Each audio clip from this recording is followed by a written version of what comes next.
Hello, everyone, and welcome to another interview of the Small Guy on Main Street. I interview small business owners and entrepreneurs and have them tell their story, right, of what it has taken to get to this point in business. Please don't forget to subscribe, like, comment, right, and hit me up if anything, right. I really appreciate every single one of you for taking your time and watching this. It means a lot.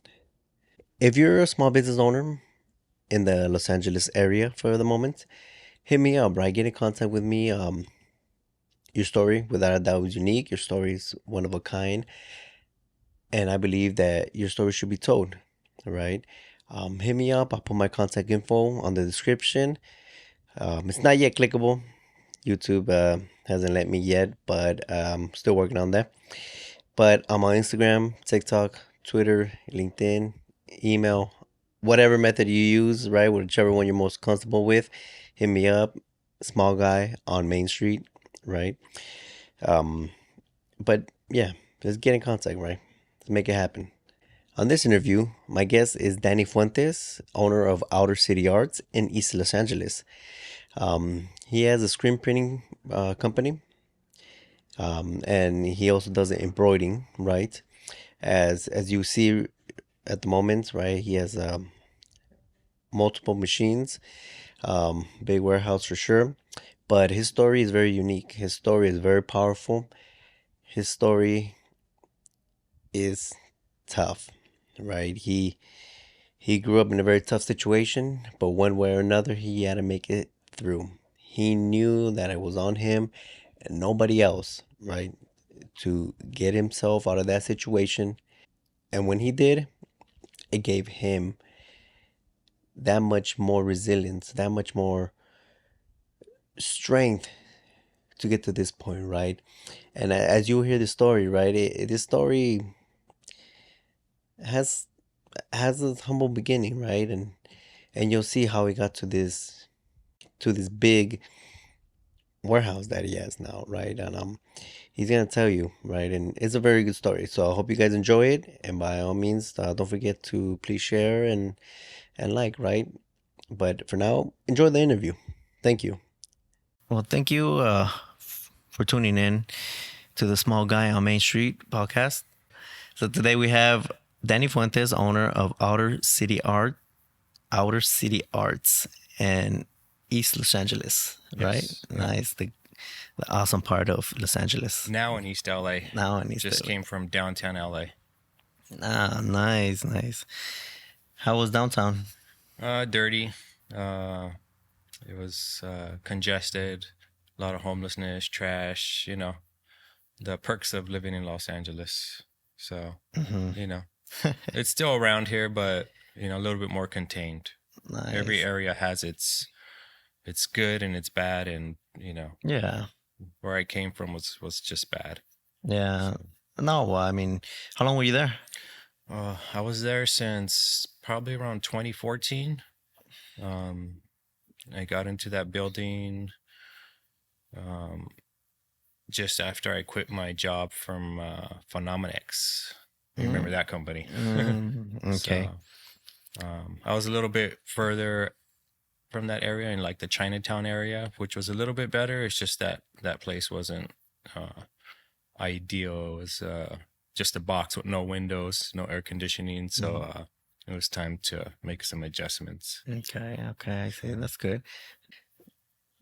So you were employed? You were employed before doing this, or how was it?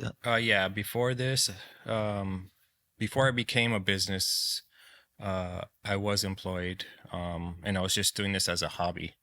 Mm, I was just making shirts for people I knew, um, and for myself, and um, sometimes for my family. So I did, I was in industry for a long time, um, and then I decided to do this full time.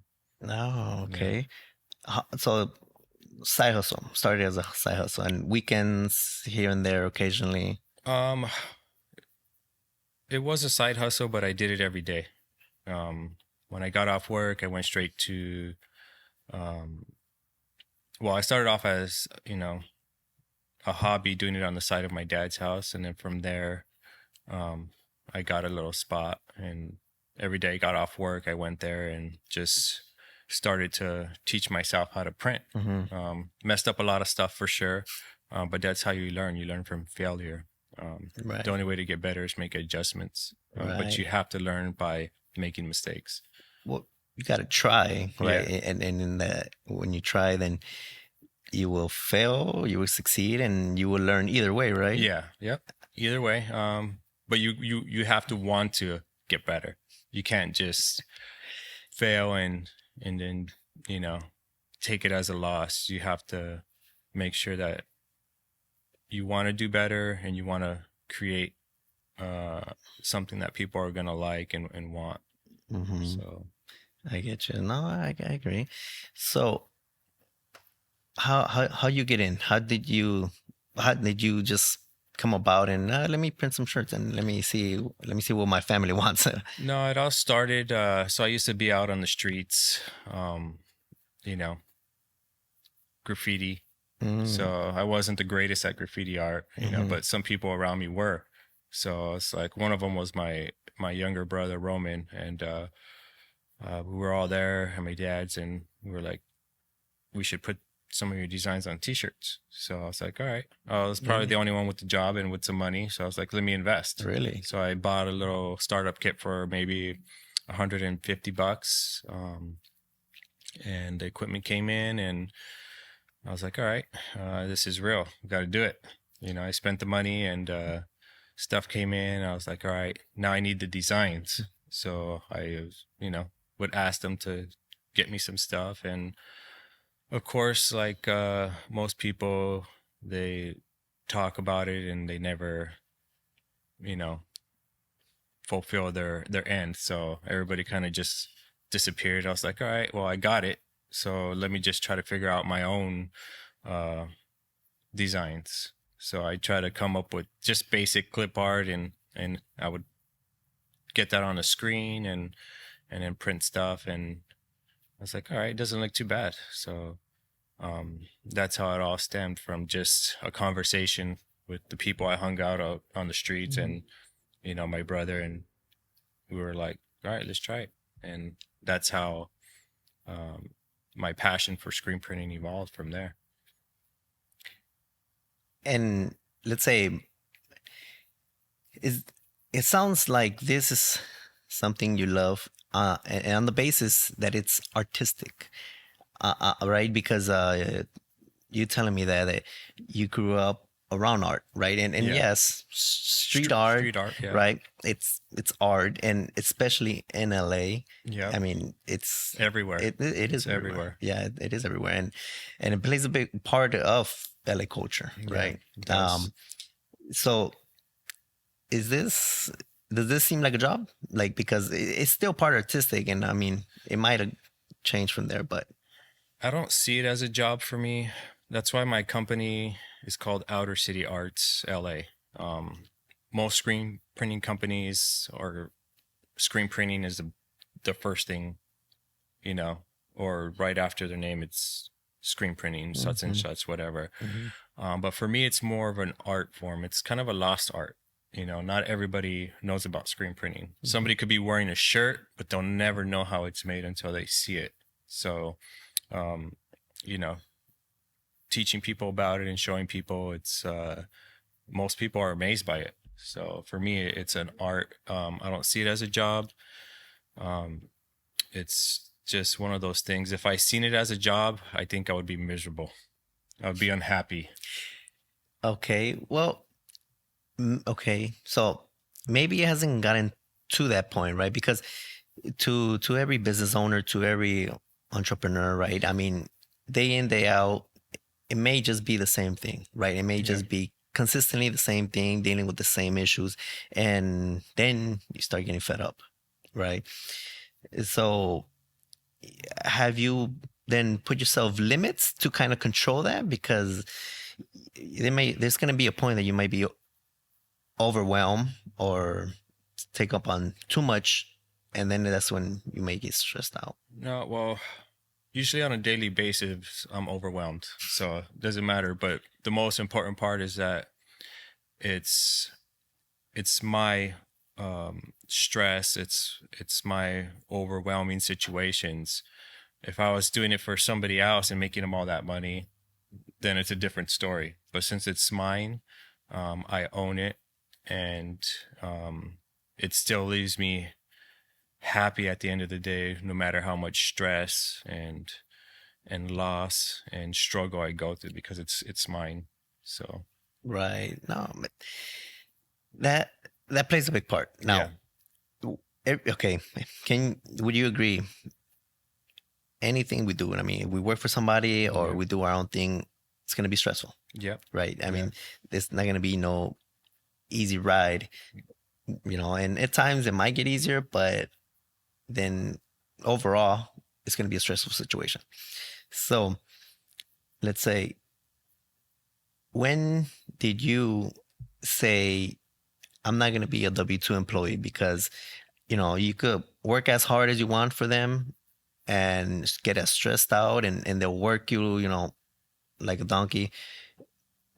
What made you finally say, I'm gonna jump on this full on and go 100%? well, I I've had a lot of jobs, and some could have been careers, um, but for me, I dropped out of high school before my senior year, and tried to join the military, but I didn't have my GED, so I got denied, and I was like, all right, um, I got to figure something out.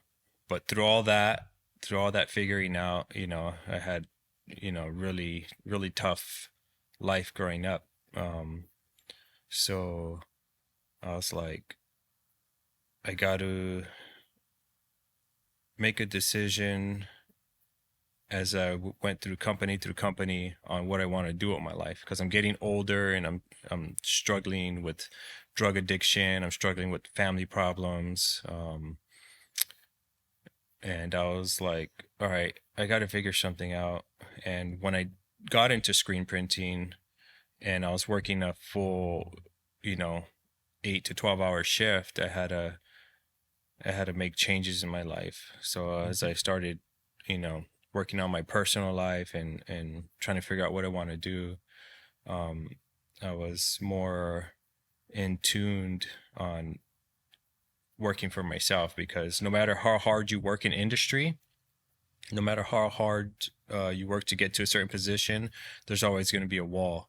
Um, and what I've learned is, having a degree and all that is great, but even with that, you're still limited on where you could go with companies. And I just got tired of being Right. stopped. Like, I worked so hard to get to a certain point, and they'll either put you on salary, or cut your hours as an hourly worker. And I was like, I had enough of it. And then I was always on time. I never missed days, never took vacations, but, um, only some people appreciate your work, not everybody. And when you're trying to get to the next level with the company, um, there's always someone there stopping you. And I was like, all right. Right. And the worst part is they control your fate. Like, they could hire you and fire you. They tell you when to clock in. They tell you when to take lunch. So I was like, I had enough of that. I was like, it's just time for me to be my own boss, and do for me. Right. No, right. That does, well, that is the reason I believe many do get into starting their own thing. The Hmm. bureaucracy, Yeah. right, of you know companies, or big companies, so to Yeah. speak, right? Um, that, I mean, I don't want to put in bad words, but they own you for the time you're there. Yep. You do as you're told. Yep. Here's your, you know, your You're, worth. yeah. Yeah. This is if you deserve a promotion, it's up to the next guy on top, Yeah. and then you work so hard to get to that, but then there's another guy, and then there's another guy, Yep. and then it keeps on going that way, right? So Yeah. I just couldn't deal with that anymore. I mean, there was one point where I had three supervisors and three managers, and they're all telling me different things, and it was a mess. That's not how I wanted to live the rest of my life. So, you know, that's why I say it's like all the stress and the problems that I have running a business, it's my own. And, Yeah. I didn't go to school to learn how to run a business, Right. so it's like I went to school for chemistry, process technology, but run a business, I'm learning as I go. And it's one of the hardest things I've ever done. Um, and there's definitely um, no no time where you could just clock out and go home and not have to worry. I come in 5:30 every day, leave sometimes at 8, 9, 10 o'clock. There's one time I worked 27 hours straight, Hmm. and it's hard, but it's my journey, and nobody could ever take that away from me. Right. 100%. And that's, yeah, that's your journey, what you've gone through, and without a doubt, there's going to be many who will feel the same way, right? Yeah. Because we just, some don't like, don't enjoy where they are, Hmm. where the place of employment is. Yeah. But at the time, at the moment, that is the best option they may have.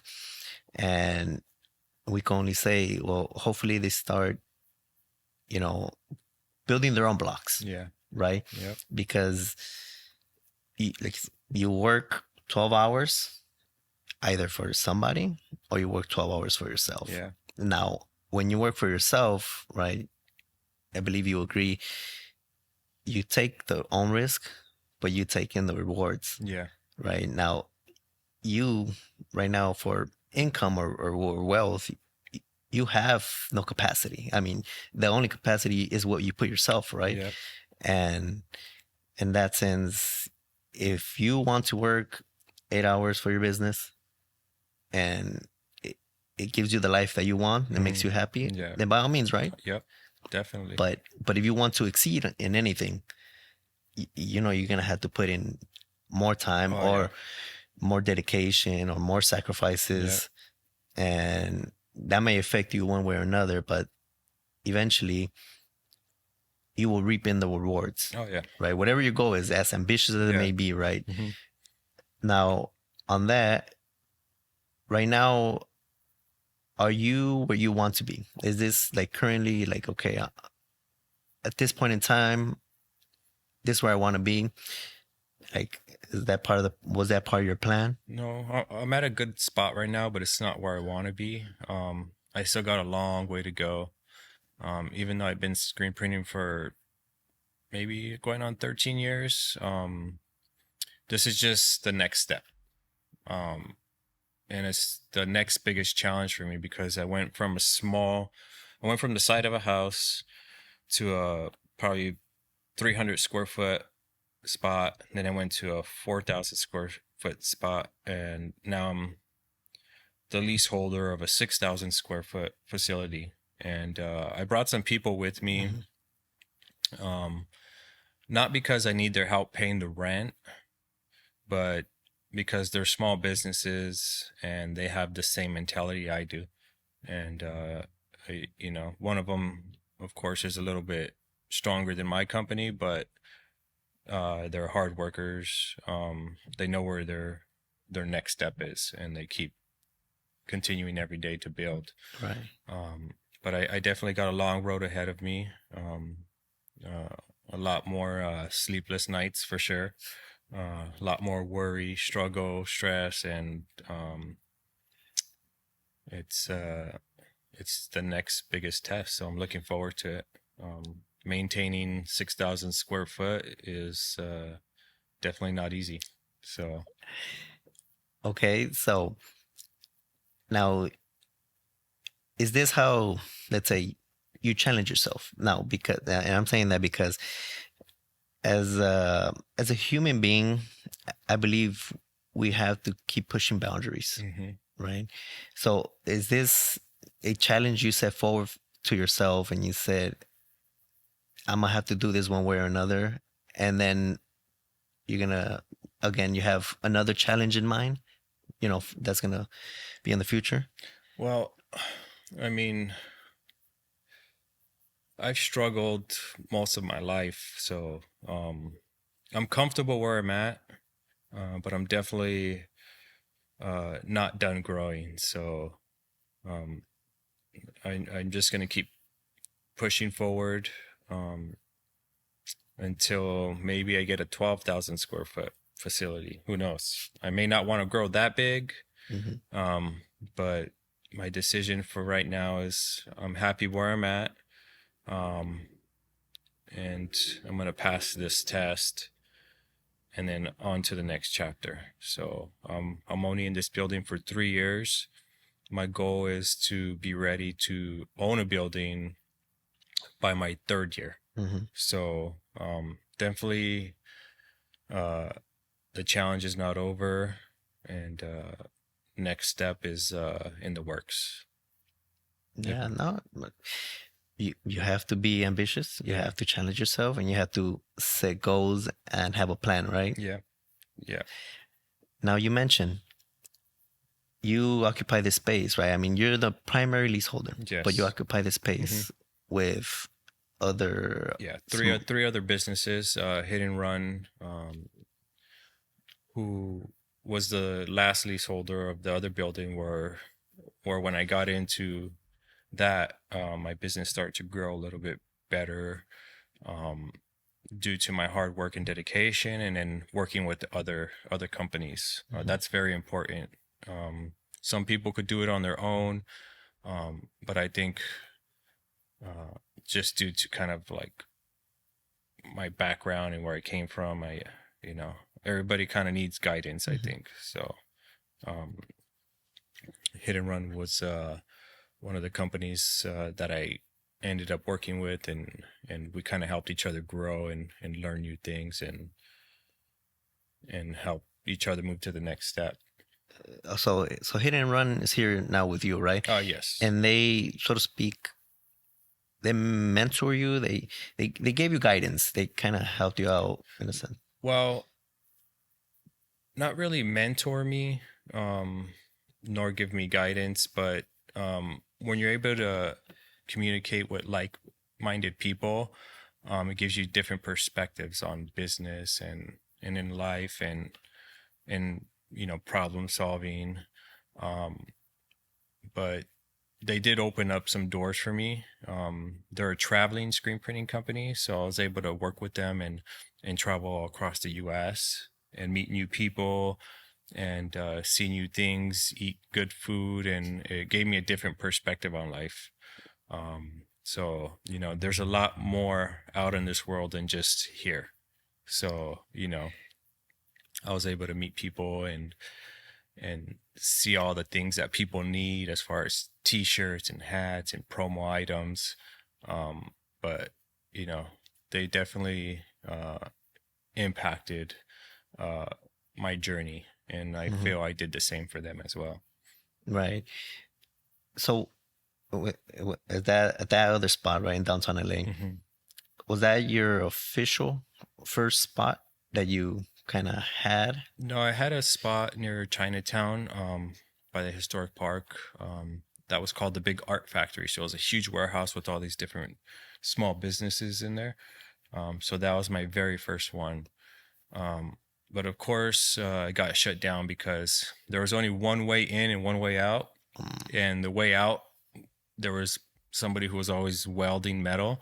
So if a fire started there, um, Oh, so the um, city got involved. fire department, The yeah, fire department. fire department started doing inspections after that. I think it was that Oakland fire or something that killed people in a warehouse. Oh, So right. after that, they Yeah. started cracking down, and this Yeah. spot was definitely Not up to code.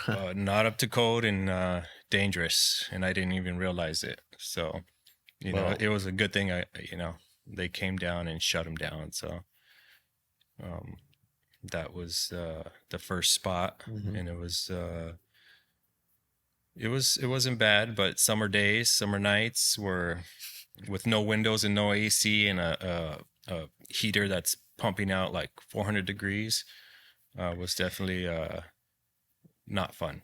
And that's where you would go after work? Is that the Yeah. spot you had after Yep. work? After work, I would go there and put in countless hours. I'll be there from probably like 4 p.m. to 9 p.m., sometimes till midnight. Mm-hmm. Go home, get back up at 4 o'clock in the morning, do my regular job, Yeah. and right back to it after work every day, every single day. How big was that size? Like the area that was for you? Probably about 300 square feet, I would say. It wasn't that big. Mm-hmm. Low ceilings, Wow. which was horrible. Like, that's why having high ceilings is important, especially when you have a heater that's pumping out heat because the heat rises. Right. And with low ceilings, it's like there's nowhere for it to go. You're feeling No everything. ventilation, nothing. So, So uh, it was it, sweatshop. sweatshop pretty much, Um, but I was my own worker. So, right. No, no. no violation and loss. Right. No, no. So That's fine.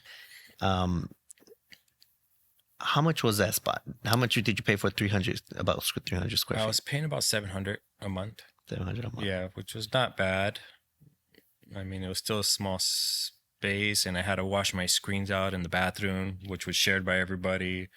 So it's kind of gross. It was like a bar bathroom. So every time I'm washing out my screens, you just smell Mhm. horrible stuff. So Yeah. it was a horrible growing pain for sure.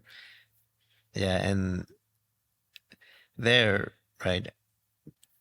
Did you running at that small space, did you generate enough income with what you were doing as part time, or were you still making it up with your regular job? No, I wasn't generating any income because I was still learning. So I was messing up a lot of stuff.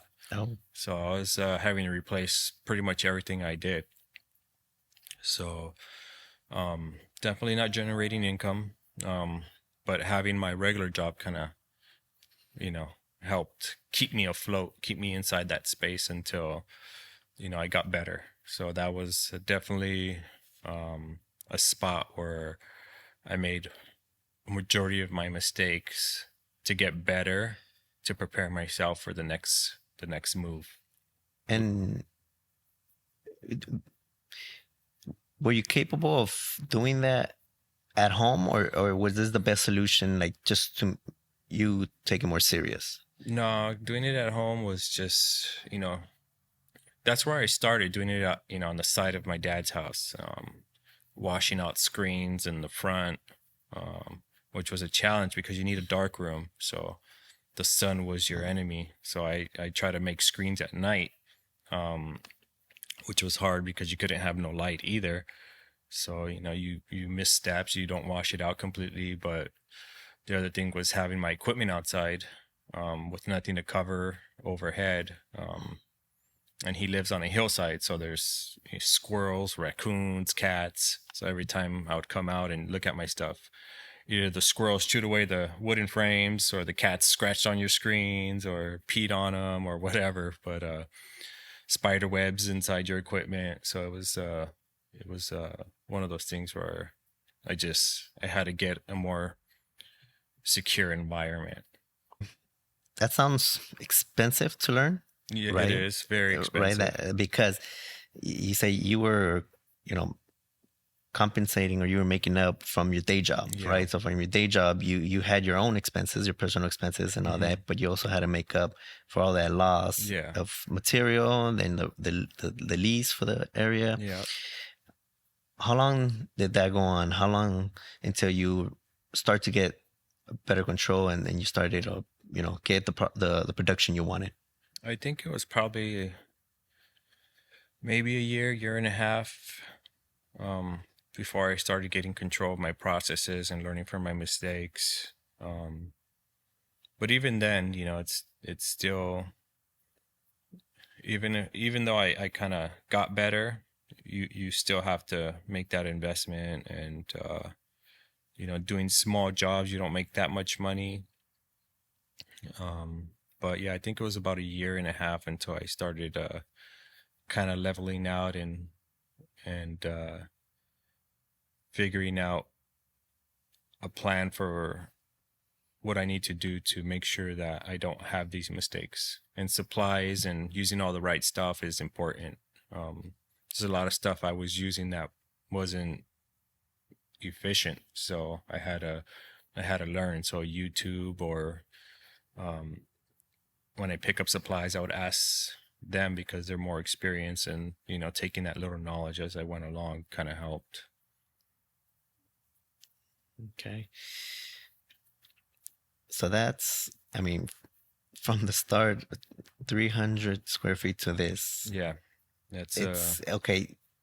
I mean, did you see it? Like, I know you were moving and you were trying to get better and, do, progress, but uh, did you see you were gonna have this I big area? never in my life I would thought I would be here.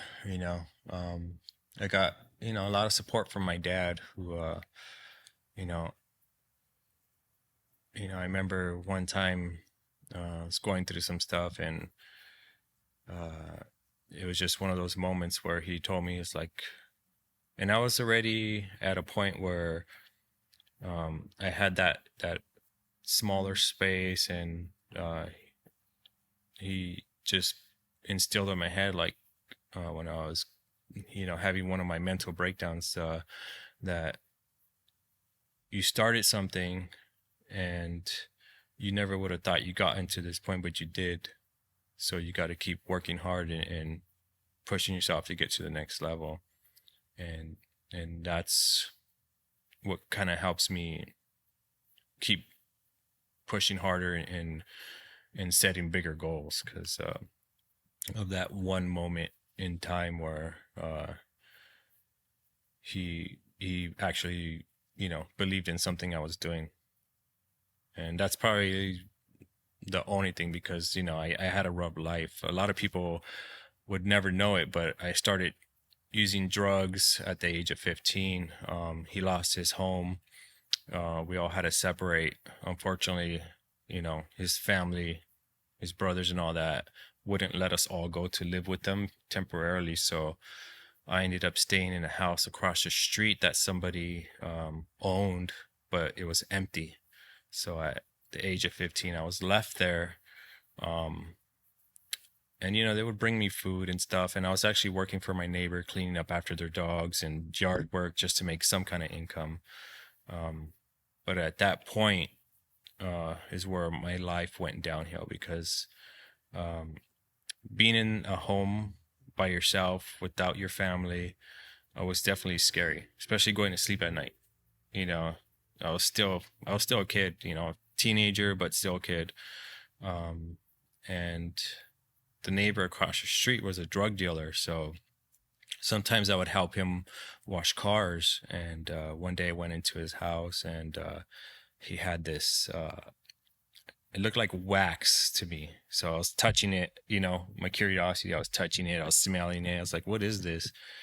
And you know, he was like, "You want to try it?"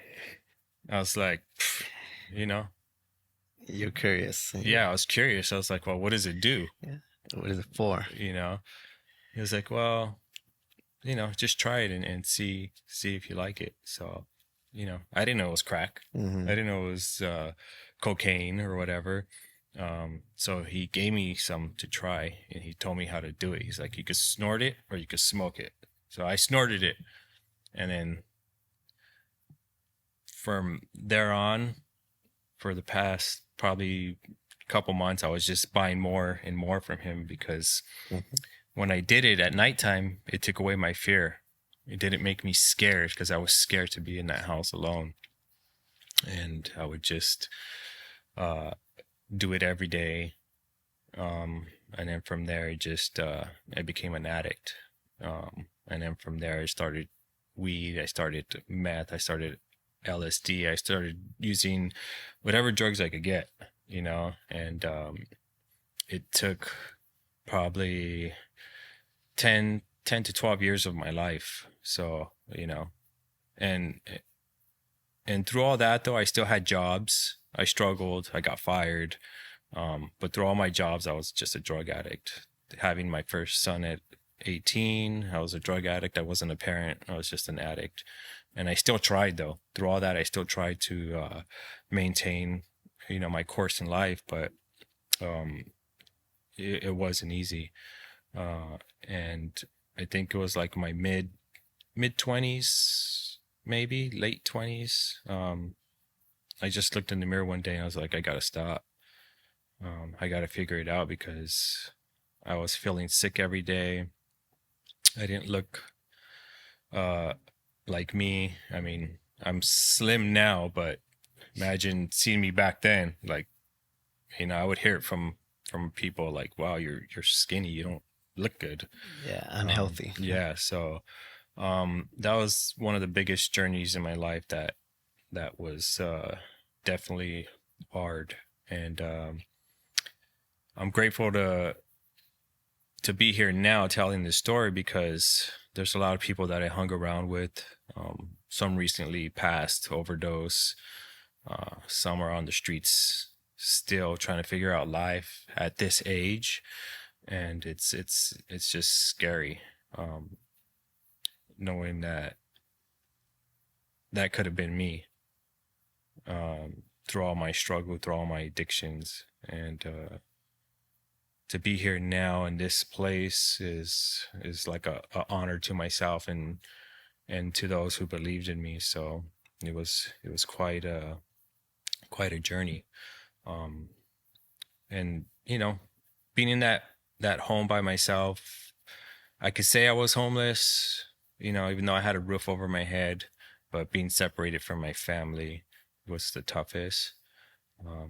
And I also, he lost the house again, and I ended up living in a trailer that was parked in front of people's properties, and I remember them calling the cops on me and having us removed. So we just moved from location to location.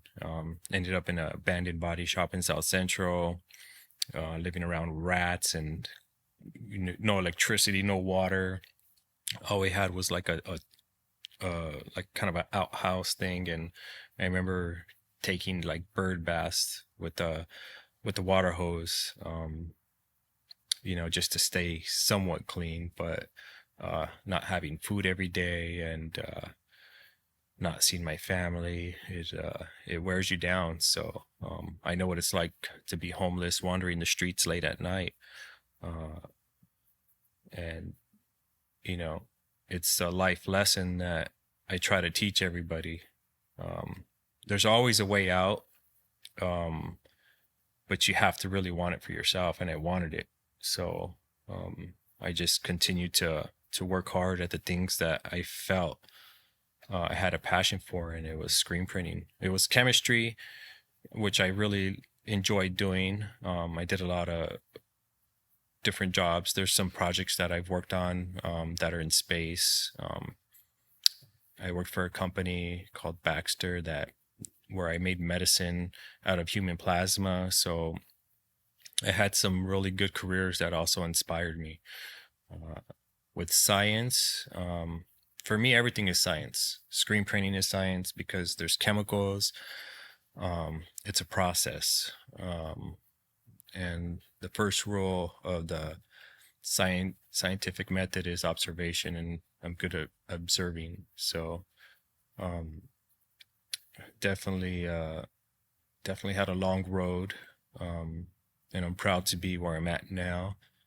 And definitely trying to help out other small businesses too, because I know what it's like trying to start a business, not knowing anything about it, and I'm still learning.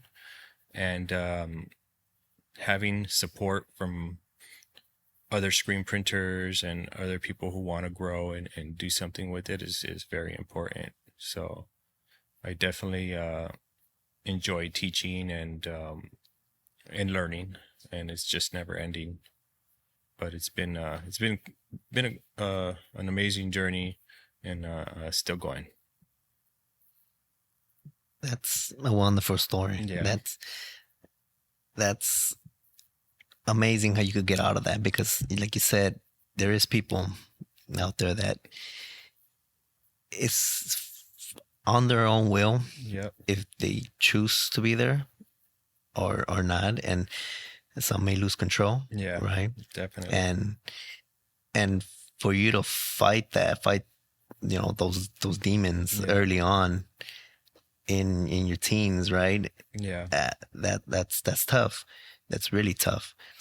But in a sense, you are what your surroundings, Yeah. whatever's around you is more or less, it's said we're destined to become, Uh-huh. but we're gonna fight a strong battle, try to get out of that environment, Yeah. right? And that's just because how we grew up, how we see it as normal. Your friends are doing it, or Yeah. everybody else is doing this or doing that, and it seems proper, seems normal. And Yeah. but you know, do do we know better at times? Maybe not. But it's on us, right? We Yeah. we have to educate ourselves and see how we could do about making the right decision, Yep. being informed about everything, right? And sometimes we have choices, sometimes we don't. Sometimes we have to, you know, deal with the hand that was given to us, right? Hmm. And go based on that. Yeah. I think we all have choices. It's mainly um what choice are you going to make? It's just like in the Matrix. You're going to take the red pill or you're going to take the blue pill. So, you know, I made my choices. It wasn't pure pressure.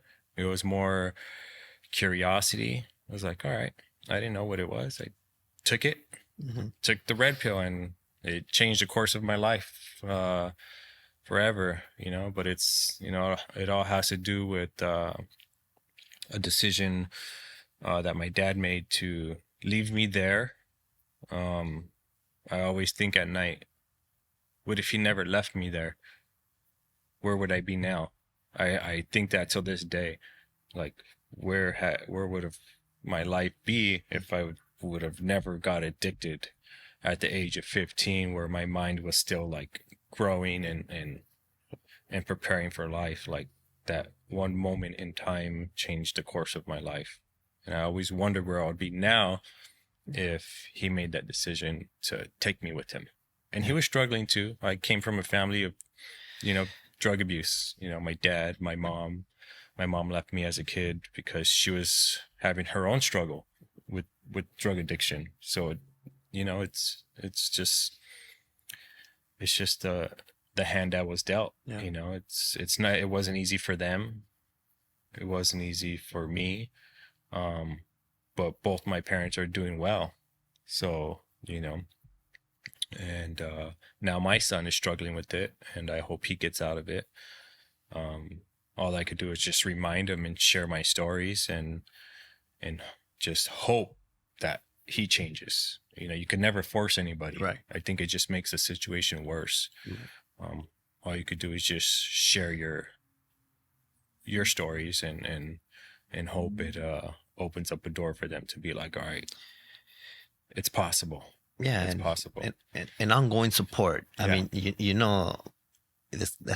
not going to be an overnight thing. It's No, going to no, be definitely. a long fight, a long battle, and Yeah, and the yeah. support that you got to continue giving to everyone, Hmm. right? Yeah, You got to just continue being there and help them fight their way through, yeah. right? That's hard. That's a hard part. Then can you say, right? See that on the brighter side. Can that have helped you, like the pain that you experience, right? Can that help you become a business owner? Can that have helped you deal with, the stressful parts, the hard decisions, or even just give you the willpower to continue fighting on? Oh, yeah, definitely. Because I know what it's like to not have money and not have food. Um, Even when I worked for a company, like going into the break room when I had no money and smelling everybody's food, it's like, oh, like so hungry, and you can't buy yourself anything, and you have to work the whole day feeling like that, and it's the worst feeling in the world. Um, so you know, it definitely, it had definitely prepared me. That struggle definitely prepared me for this struggle. So, you know, I struggle now financially, um, and it's part of it. you know. Um, so I would say, yeah, definitely having that pain and struggle and worry about life prepared me for this, because it's all the same thing, as I see it, because you're still trying to make a living. So it made me aware of what I'm going to go through. Hmm. And sometimes you could foresee it when it starts to get slow in business. You know that no money's coming in, so that means definitely, you know, maybe no good dinners, or you're gonna go back to eating top ramen, when you don't have money, or whatever it is. So it definitely prepares you for that mentally, and physically, because your body changes as you get more stressed, Right. and it's not easy to deal with at all. Right. No, no, no, of course. Yeah, that's for sure. That's tough and good. I know it was probably a hard fight, Oh and yeah. it's good, and of course, you know, just try to put the word out there, right? That you know, drug abuse. If you know somebody, try to see it from their point of view, how they may be experiencing, and try to help them out, right? Yeah. Because it's a real thing that still impacts us now. Hmm. Um, Now let's say you have told me, right, that you were traveling, hit and Yes. run, Hmm. right? They got you. They do other work traveling, and you went on to travel with them, Yes. right? Because I seen that you travel quite a bit. I mean, I Yeah. seen San Francisco, you were in Tennessee, you were Yeah. in um New York, Chicago, yeah, um, Arizona, Las Vegas, Georgia. I've been to a lot of different places. Still a lot more places I want to see. right. But That pleasure or all business? um, you know, being able to see new things, and see different cultures, especially in the South, New Orleans, just, you know, it's just a different feel, different vibe, a lot of history. You get to see, seeing the Mississippi River for the first time was very empowering. You know, being able to see that, it was, it's like, wow, there's a lot of history through this river right Right. here. Yeah. Seeing all the old buildings out there, especially in Boston too, um, where you get to see a lot of stuff about, like, Salem and all the witches and all that stuff you see on TV. So it Hmm. was definitely um, good to be out there, seeing more of the world for sure. Now, that a perk being a business owner? It That's is. It is. Because it also motivates you. Like, that's just some of the stuff I seen. There's more. I got to go international. This was just, you know, yeah, the a little states here. bit. Yeah, the Yeah. states. I mean, and like you said, in the states, right? It's every state itself. It's different. Every region is different, and there's plenty history here, Yeah, right? there is. There is plenty to see, plenty to try, Yeah. um, and yeah, there's plenty more Oh yeah. abroad. Um, Now, I have also seen you post some fine dishes, Yes. and another perk, Yeah, a definitely another business owner, perk. Eating good food, I mean, is definitely a perk. There's a lot of great chefs out there. There's a lot of great chefs out here as well. But um, you know, as you travel, you have different courses that you get to try, and food feeds the soul. So it definitely felt good eating some good stuff out there, and that's right? what makes me want to travel more. Right. Just having good meals for sure. Expensive but good. Yeah. Not well worth it, right? I mean, Oh yeah. you're putting all this hard work, right? Yeah. I mean, you Definitely. deserve every bit that you're putting into, right? Yeah. Like that's that's amazing. What other perks have you got out of this? Right. What other experiences? Um, so labeled as an entrepreneur is, I think, is a perk because it's a different journey. Um, so that's, one of the main ones. And, you know, definitely having your own hours. Even though they're long hours, it's your own. Well, you control that. I mean, Yeah. you say, "Oh, It, today's Tuesday. I'm gonna work for. You know what? yeah, I could control this I work for can, tomorrow." yeah, but having control is a perk too. Right. Having Right. someone control you is, I would, you know, So you have the freedom. You yeah, have freedom, freedom. right? You have Yeah. freedom to do what you do when you want to do, Yeah. how you want to do it, Under my and conditions. yes, and if you want to sleep in and forget about whatever order you have, then that's on you, right? I mean, it's your freedom, but you know what's best, right? Yeah. Sleeping in isn't in my vocabulary though. Right. But yeah, no, I get it. I see the point. Um, Sleeping in is a perk though, which I don't do. That's one perk I cut out of my life because there's not enough hours in the day for me. Hmm. We're on the West Coast, so at 5 a.m. or 4 a.m. when I get up, East Coast is already operating. Right. They're already making their money, so I'm trying to catch up to them. I will never catch up to them. Maybe I will, but that's always my mentality.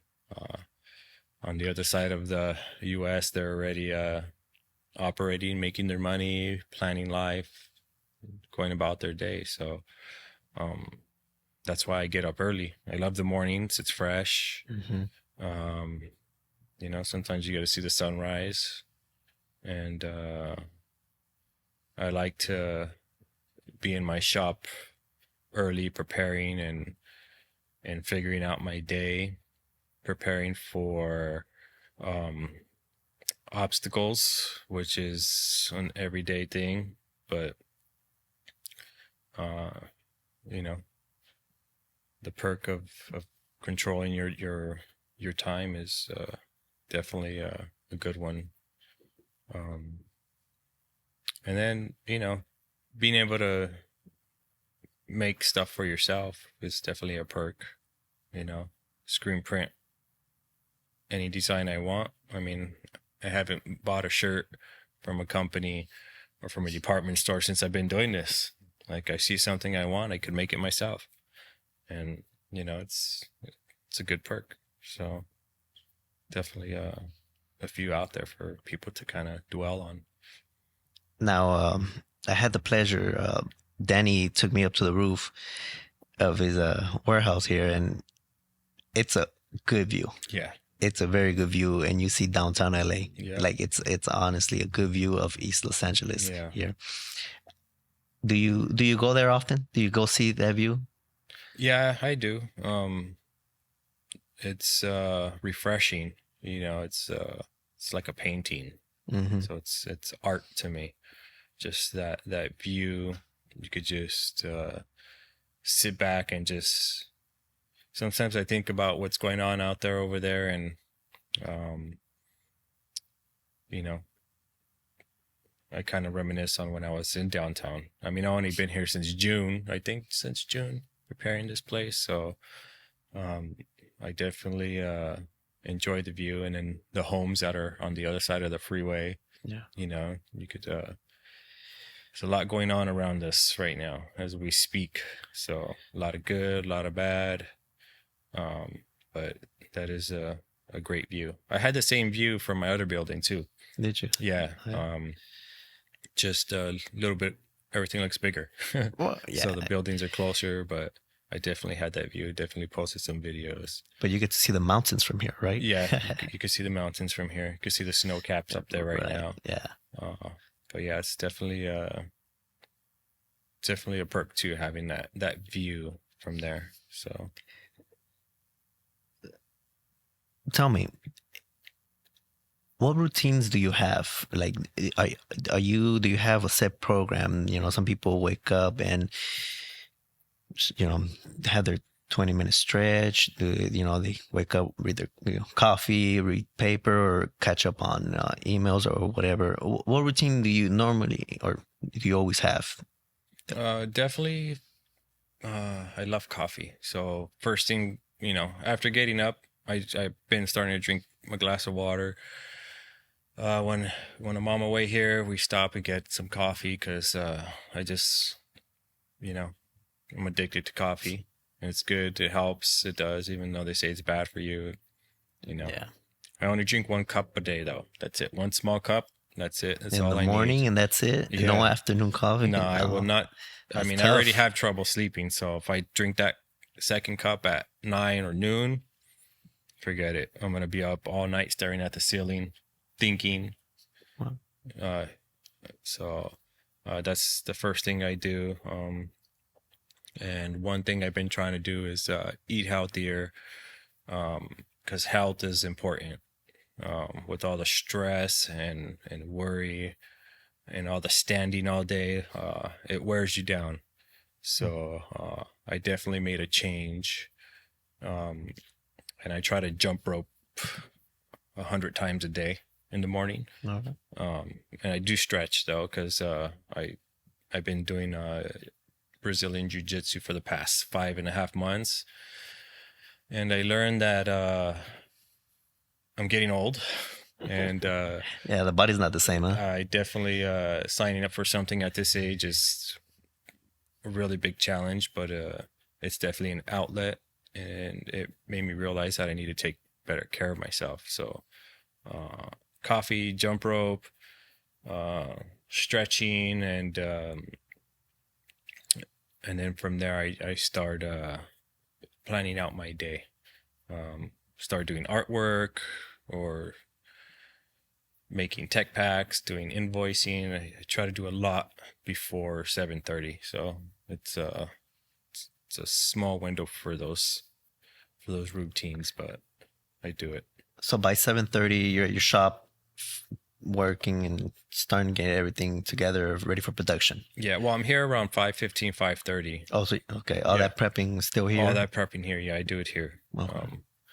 That's the time I usually get here and give myself that 2 hour window. 7:30 is you know is pretty much the baseline for all companies to open up and start running their shops or whatever it is. So I'd say 7:30 is my cutoff time to have everything ready for my employee to start getting things done. Yeah. Okay. So why Brazilian Jiu Jitsu? I mean, it's tough. I mean, people tell me that it's physically it's really tough. You could say you could run pretty good, but when you're there wrestling and doing all that, it's tough. Why? Well, I always wanted to do something. It was either going to be, something that has to do with MMA, which I'm a fan of. But I knew I had to do something. And lucky for me, right across the street is where my coach has his facility.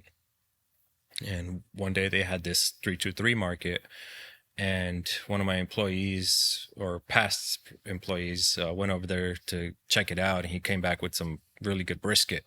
I was Mm, like, oh man, I got to get some more of this. So that same day we went over there and to get brisket, not knowing, what else they did. Um, I seen that they had a table set up and they did classes there. So I was like, huh. I was like, wow, it makes sense. It's right across the street. You could just walk, even though we drive, because, the area is still not the greatest. We still drive. Sometimes I'll walk, but I was like, all right, maybe we'll check it out. I'll try it. So I signed up, and the first session with the coach is just kind of picking your brain, showing you some moves, and I'm watching everybody else in there warm up and stretch and do moves. I was like, oh, I got to try it. So, signed up, and first actual class was tough. the warm-ups because I never stretched at all. So that's how I knew. I was like, I'm gonna have a long road ahead of me, um, and I'm gonna get beat up a lot. But that's a good thing because sometimes you got to get beat up to get better, and that's what I'm doing now. It definitely takes a toll on your cardio because when you have somebody that's like 20 or 30 pounds heavier than you on your chest or smothering your face, it's there's that one moment you'd always think like, damn, what am I doing? Like, this is tough. But if you don't have that grit, uh, it's gonna be really tough, and that's when you make a decision whether you're gonna keep doing it or not. But lucky for me, I enjoy it, um, even though it's hard, and I'm barely a white belt. So, um, you know, going up against a blue belt for the first time um, was painful. uh, I'm claustrophobic, so when they Oh. were smothering me, I was like, I thought I was gonna die. So panic mode sets in, and you try to scramble out, and they end up putting a knee on your ribs or choking you out or bending your arm, and uh, it feels good after because you battled and you made it through, and when your other students are around you telling you good job, it was a good scramble or it was a good match. um, then going up against the black belt, my coach Jason Salva, who is the owner of that gym, he schooled me, like, it's for him. I I learn also by watching others and watching what they do, watching their mistakes. That's important. And feeling his movements and how easy it was for him. I was learning. I was like, wow, he's not using that much effort. He's not using that much strength. It's all about movement, flow, being calm and relaxed. And that's exactly what he was. Like, he was doing these moves on me, and he was looking at somebody else, watching them do something. I was like, Jesus. I was like, he knows everything I'm doing just by how I'm moving.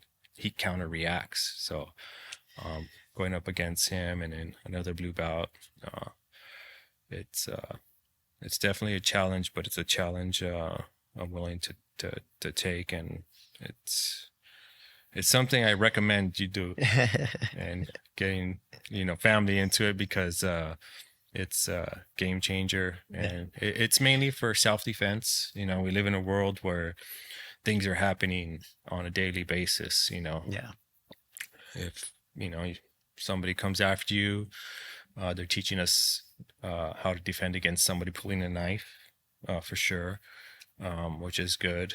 And definitely if somebody's trying to bully you, it's very important, especially for young kids, and that's what they instill in the kids that go to that gym, because bullying is very hard on people. I was bullied a lot when I was a kid too. I got beat up a lot. I lost like 3 of my teeth in the 3rd grade because this one kid would always take my lunch ticket and he would punch me in the stomach, then in the mouth. Knocked out 3 of my teeth within like a year's time. The same kid. So I wish I had that kind of training when I was young. So that's it's important to put yourself in those situations, to help prepare you for any real life threatening situations. It's definitely a game changer for me, and I'm getting stronger at my age. I didn't think I could get stronger, but I'm getting stronger. I feel, even though I'm achy in the mornings from the next day of training and sparring, it definitely feels good, and I feel that I'm getting stronger and getting better. Definitely got to work on my cardio, but it's a good thing. It's very positive. Yeah. Yeah, Wow. yeah, And I mean, well, you make the time, obviously, right? I mean, you're making this time to get the training, right? And you yeah. enjoy it, hmm and does it help you clear your mind? It does, because when I get stressed during the day, I mean, yeah, I could probably do push-ups here, but um, to put everything that you've been through throughout the day in the back of your mind and just let it sit there, because you're about to go and compete with somebody who is most likely either going to break your arm, put you to sleep, choke you out, cut your oxygen off or whatever. So all that stress and worry about my business is out the window, because I don't want anything bad to happen to me. Even though it's a competition and it's training, people still get hurt. So all my focus is there as soon as I step on that mat, because I don't want to get hurt. I mean, I still get hurt, but you could get seriously hurt. Yeah. And everything else just got to be put aside. So for that 1 hour, my mind is clear of everything. And it's like the weight of the world off your shoulders. And it's a good feeling. So I feel revitalized. And then I come in the next day, reset, deal with it again. And I try to go 3 times a week for training. So it's for an hour. So 3 hours a week definitely clears my mind and makes me feel a lot better. All right. So it's a good thing. What other things are you doing for mental health? I mean, because this, you just said has been going on for about 5 months, right? Since Mhm. you've been in the location. Were you doing anything else prior that will help you and No. clear your mind? I wasn't. And it affected me, affected how I was around my family. And everybody struggles for mental health. It doesn't matter if you're rich or you're poor. If you're doing good, you know, it's just part of being human. Like there's no handbook really on how to live life. Right. You just deal with the things that come your way. Some people just can't deal with it. That's why there's suicide, drug addiction, which was my outlet. And I wasn't doing anything and I was feeling it. I became depressed. Even though I was a business owner, I became depressed. And for me, I bottle it up. I stay quiet. And, you know, it's one of those things that for me, I just let it eat me up inside, and it takes a toll on you. So I definitely had to make change, and this is definitely a good way to help alleviate some of that stress that fuels that mental health. Because most people just don't. I believe most people just don't know what to do next. They don't know how to live life. They don't know how to survive on their own. And I think with that, it breaks people. When I was homeless, I was under bridges doing drugs with homeless people. I met a doctor actually Really? who gave up on life because he got divorced, and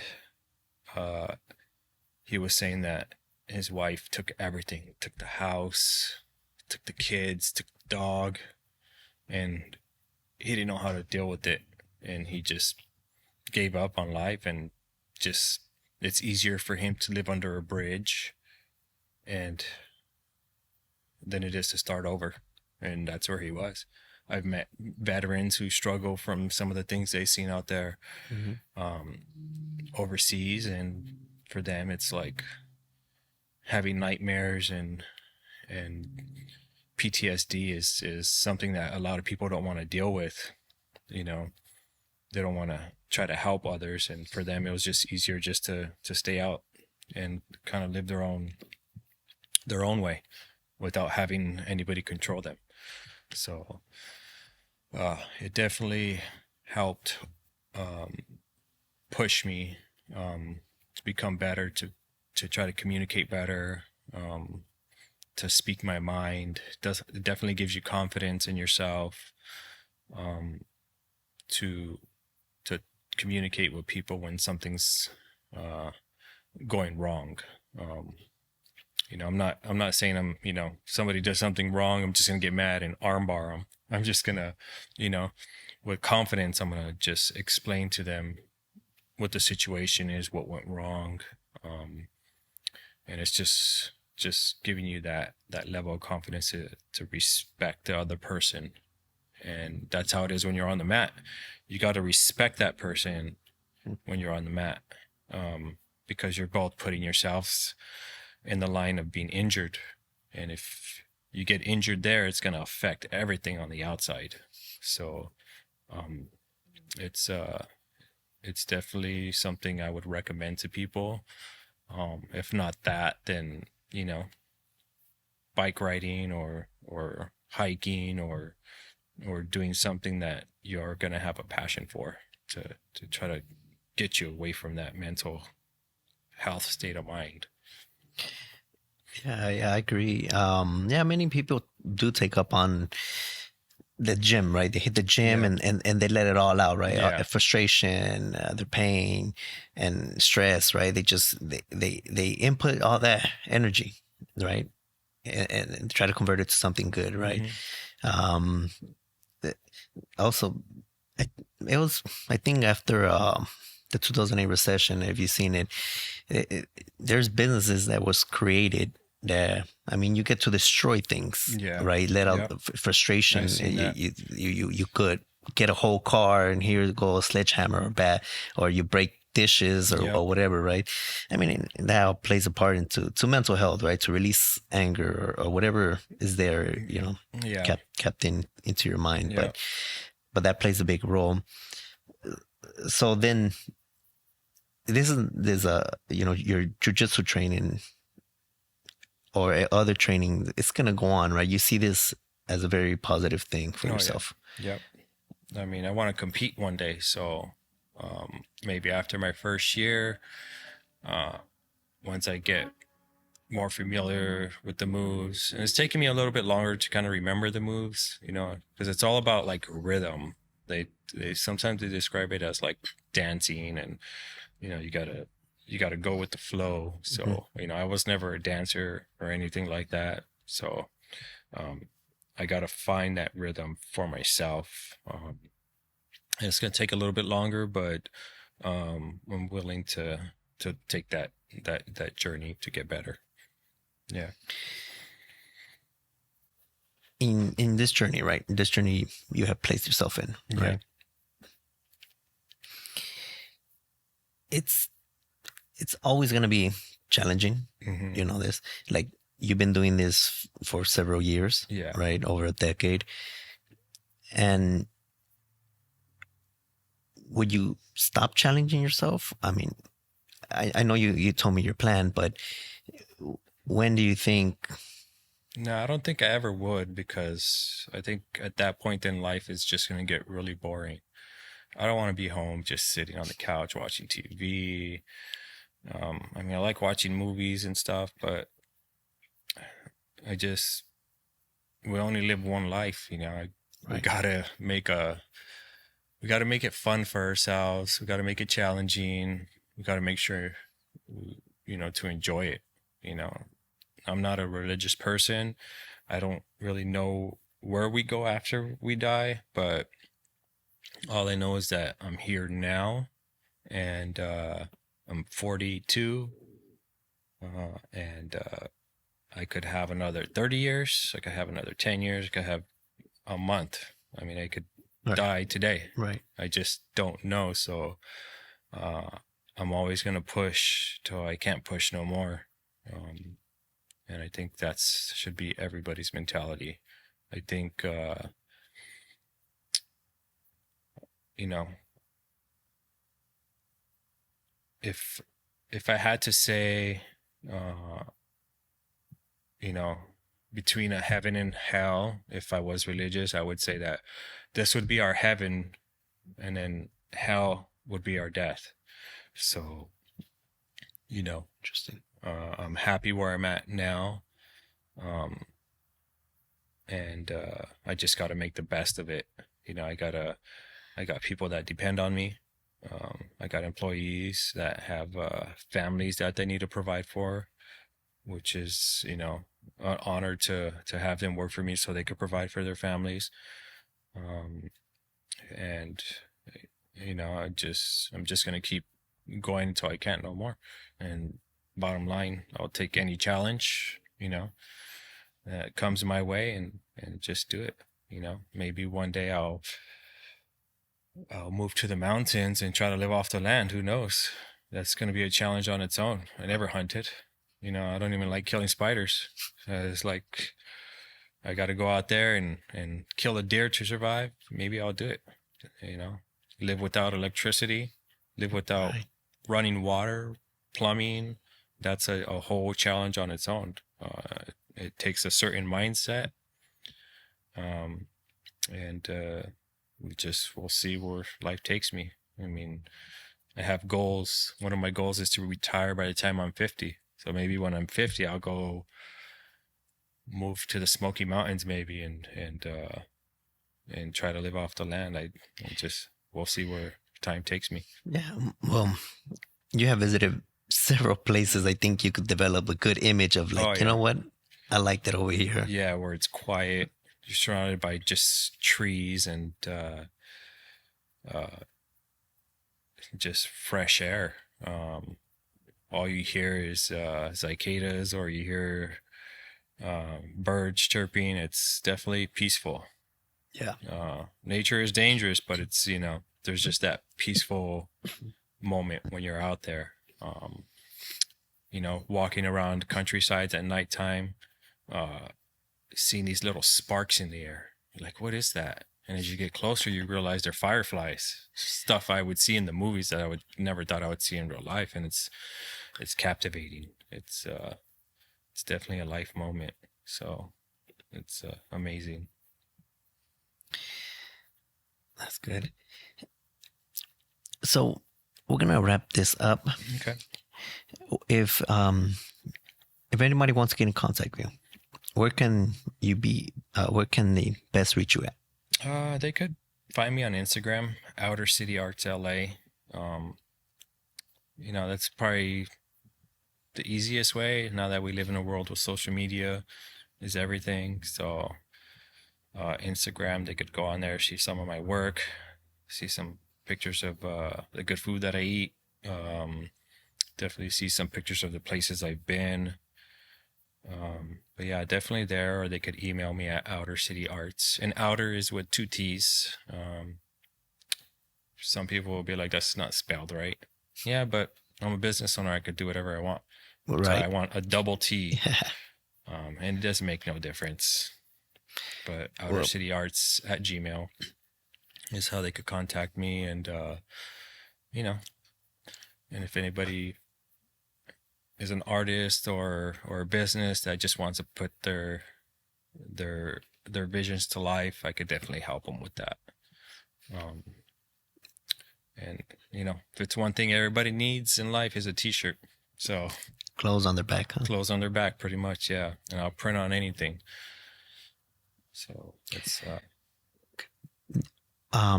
did you by any chance have any promotion in your pub? No. I right now I'm not doing any promotions for anything, but at some point maybe I will. With the economy and everything and getting into a bigger building, it's I have to stand firm on my prices. My prices never increased.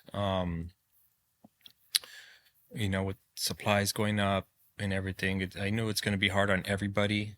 So I kept my prices the same, and I just know I have to work harder and get things done faster to kind of balance it out. That's my solution, my formula to trying to keep people coming back to me.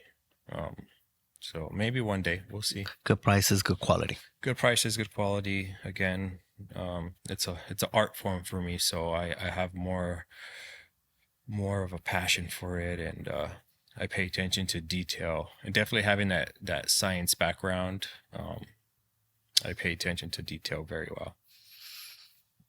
Okay, now main service you provide screen printing, but you have gotten new machines, right? Yeah, screen printing is my main thing. I got some UV printers where I could print on like cell phone cases, golf balls, cups, pretty much any hard or cylindrical surface I could print on. Does full color images. So if somebody wanted to put like their picture of their dog on their cell phone case, get a good photo, and I could put it on there for them, or they want to put a family picture on a mug or something, I could definitely do that. Novelty stuff is Now this is the real deal. I mean, this is not the homemaking kit, right? Because you know how no, there's some yeah, machines out there that homemakers have, but now yeah, this is you paid a good yeah. amount of money for this, I and it's spent a good lot of quality. money. Yeah, I spent a lot of money on it. I mean, I think it looks good. I've been doing a lot of samples and testing. Still dialing it in, but overall the quality is good.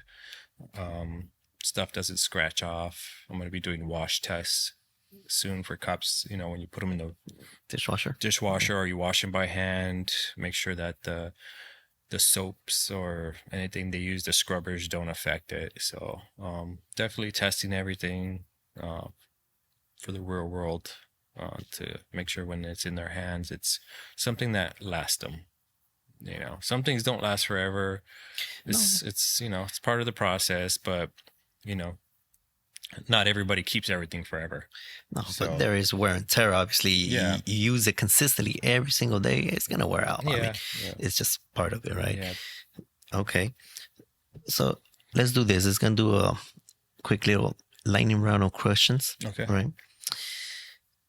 Do you have anybody who you admire or follow that influences your business mentality? Um, it's just everybody that I'm around. People who are above me. Seeing other businesses, like even though my uh, training camp uh, is more for personal. I see it's a business for them as well. Even though their priority is changing the lives of people, um, how they run it is important. Um, what you do for other people is important, and they do a lot for the community, um, and helping out other small businesses.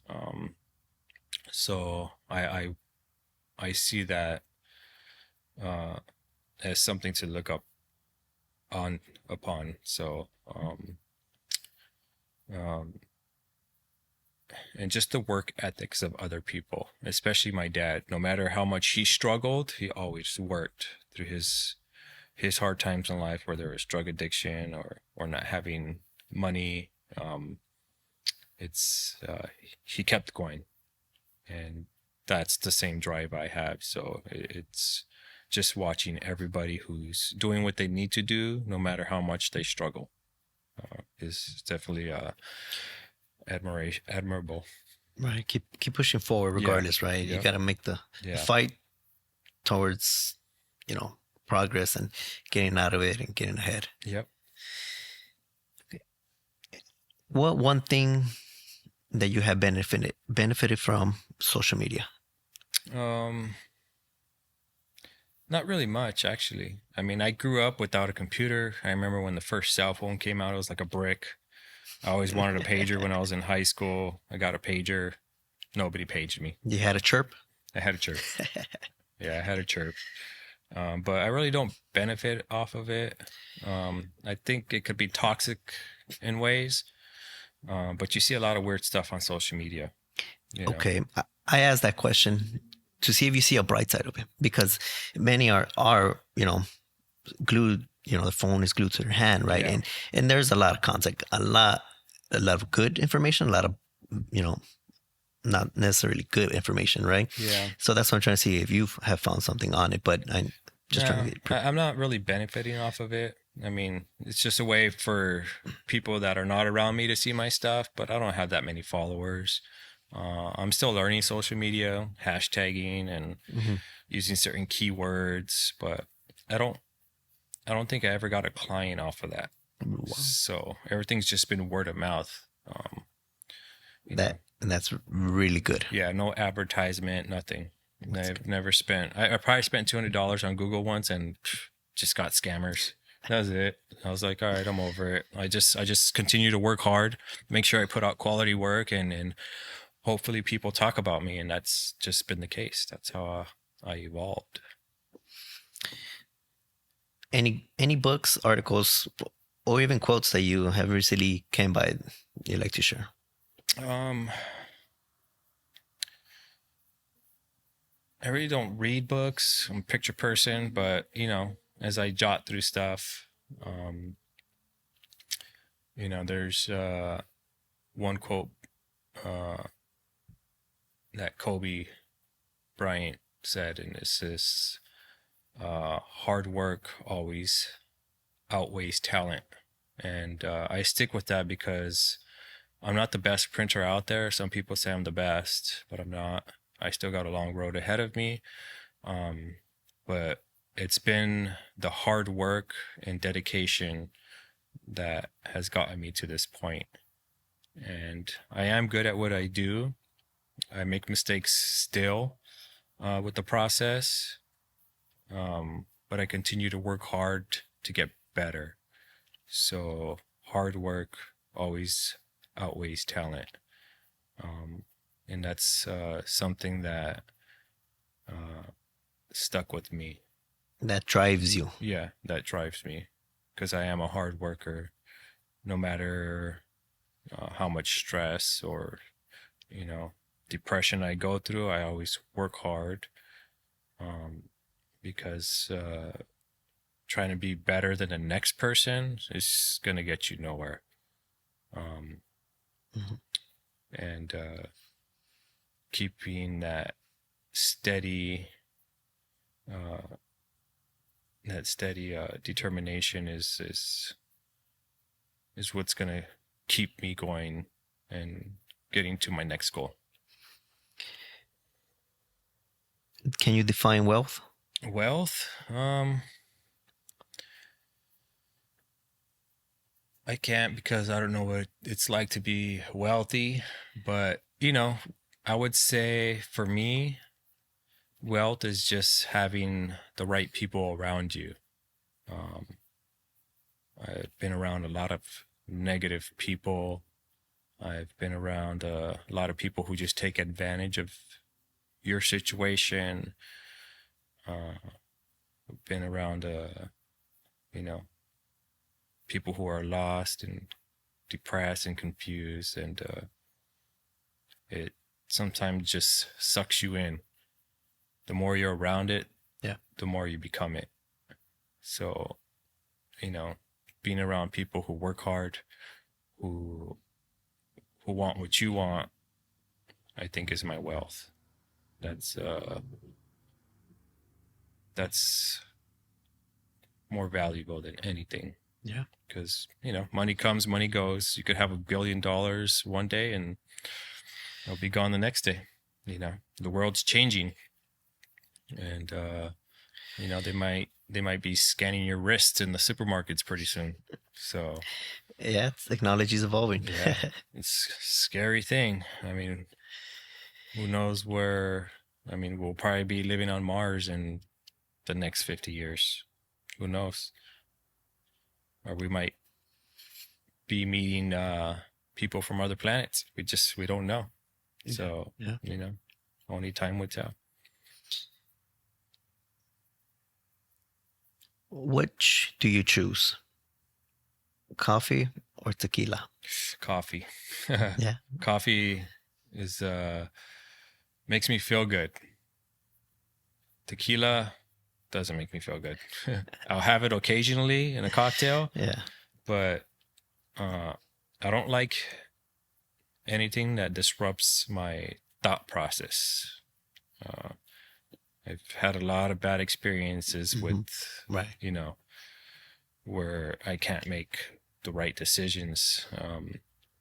And, I'll drink tequila in a cocktail, but I have this control where this is all I need. If I do any more, I'm not going to be making the right decisions. I got to know, I got to be aware of my surroundings. Um, I have to drive at times. So coffee definitely gives me a little boost, and it doesn't alter my decision making. Right. It's coffee for sure. I recommend it. All right. Last question. What advice would you give a younger you? Oof. I always tell myself if I could have 10 years back, knowing what I know now, I would probably be a little bit further than where I am. But the advice I would give myself would be never give up. To continue to work hard, because I gave up a lot, and times I never worked hard. So those would be the two important things for me, because having that now gave me all of this. So if you don't do that, you'll never achieve what you want. You're just gonna end up going in circles, and going in circles it's no progress. You're just always going to be in that same level, and at some point you're just going to fade away.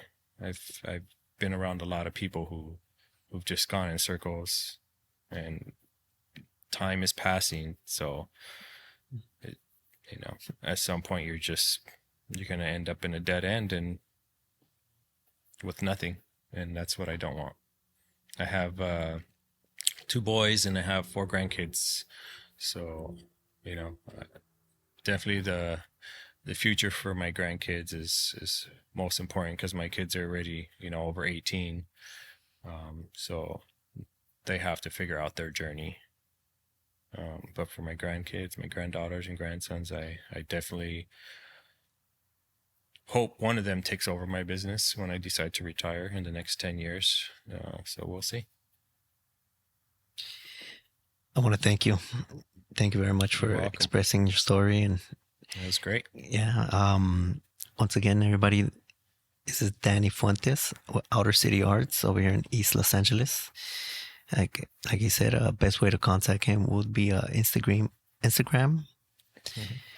or your email. Outer City Arts LA, or no, outercityarts@gmail.com.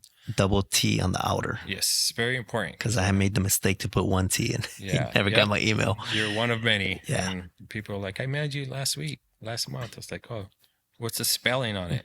I probably should make it easier. I should just put it into an acronym where it's just OCA. The less you type in, the easier it is, less mistakes. But I'll get there. It's adjustments I still got to make. But yeah, definitely Outer City Arts, double T at Gmail. Okay. All right. Thank you, Danny, very much. Thank you. It was great.